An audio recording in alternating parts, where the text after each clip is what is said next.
যখন ফার্স্ট আমি গাড়ি কিনি তখন ওদের কাছে গাড়ি ছিল না, আমি পাহারা দিতাম নিচে বসে আর ওকে দেখা করতো যাই হোক আমার গাড়িতে extra time.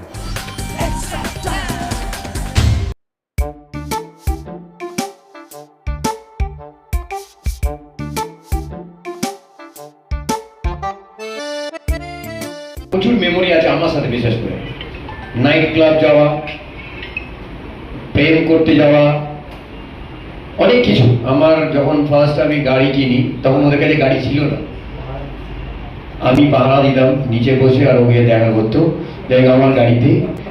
ওই একটা মজা কেটেছে। কিন্তু তারপরে যখন আমরা বুঝতে পেরেছি প্রফেশনালিজমটা কি, 12টা অবধি, 12টার আগে মানে 10টার আগে ঘুমিয়ে পড়তে হয়, তত তারপরে কিন্তু আমার আসলে বিশেষ করে আমার আসলে বা নবীর একটা লং পিরিয়ড। সুনীল হয়তো ন্যাশনাল টিমে 19 বছর খেলেছে, আমি হয়তো ক্লাবে 21 বছর খেলেছি, সব মিলিয়ে আর কি। তো আমরা বুঝতে পেরেছি যে না এইটা হচ্ছে, এটাই এই সময় ব্রেক। তখন বাচ্চা, তখন আমরা নিয়ে নিতে পারতাম সবকিছু, যেটা বাস্তব বলছি। কিন্তু সুনীল যে বুঝতে পেরেছে যে আমাকে ন্যাশনাল টিমে ন্যাশনাল ডিউটিটা খুব ভালোভাবে করতে হবে, আর আমরা বুঝে গেছিলাম ইস্ট বেঙ্গল মোহনবাগানের ডিউটিটা খুব ভালো করতে হবে। তারপর তার মধ্যে আমার ইঞ্জুরি হলো। তো তাই যাই হোক, খুব ভালো ভালো স্মৃতি আছে আমার সাথে সুনীলের। আর নেক্সট কে আমি বলবো, নেক্সট 10 ইয়ার্স আমি কাউকে দেখতে পাচ্ছি না। মেবি চামতে, but is not a striker.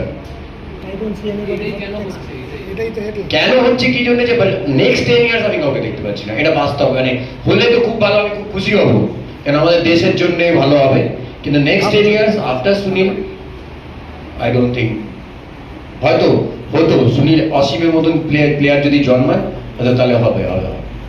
সেই স্ট্রাইকার যদি হচ্ছে বুঝতে পারতে, নিজের কোয়ালিটি নিজের সম্বন্ধে বুঝতে পারে যদি, তাহলে সেটা হবে হয়তো।